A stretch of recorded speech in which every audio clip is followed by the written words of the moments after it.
My daughter is here working. Where I can find her? Can I find her?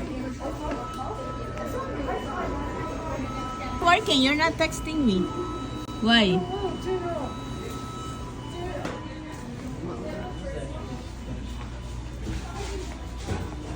I'll just sit down here. Go check my bus. I will check my bus. Hi, hello. I am here at McDonald's. I check my daughter if she's working.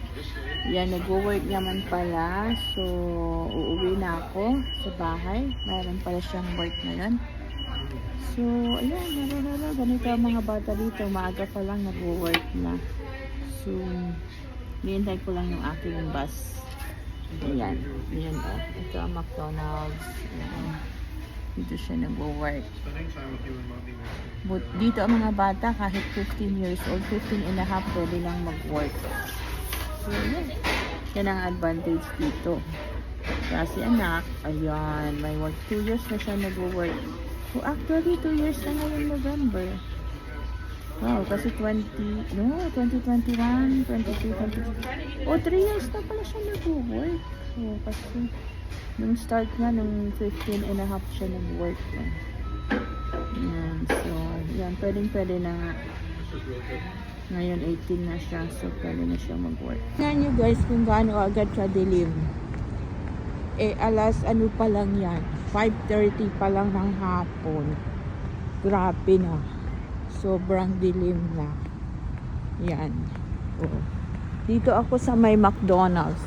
Mag-aabang ako ng bus kasi may bus stop dito. So, sabi 8 minutes yung bus ko. So, mag-aabang ako ng bus. Yan. Dito. Galing kasi, ayun yung work ko doon sa kabila doon. Ayun. Oh. Tapos dito naman nag-work si anak sa McDo. E chinek ko nga. So, since mamaya pa naman ang labas niya, dito muna ako, mag-aabang na ako ng bus. Ito yung bus stop. Ayan. So, mauupo ako dito. Kasi may upuan ng bus.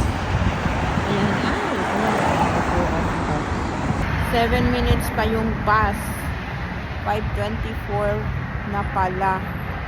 So, yan. Hintayin ko yung bus. Nandito ako nakaupo. At ang lamig na. Nakalimutan ko yung aking gloves. Oh, malamig na. So, kailangan kuhanin ko yung gloves para bukas magamit ko yung gloves. Hanapin ko yung gloves. Importante talaga yung gloves sa kamay kasi naninigas yung kamay mo. Hindi pa nga nag-i-snow. Malamig na. Ay, nako. Ano na kaya yan? At ayan, nag-aabang nga ako ng bus dito. Gabi na, 5:24 pa lang, pero ang dilim na. Ayan, ganito pagpa-winter na, alas 4 pa lang, madilim na.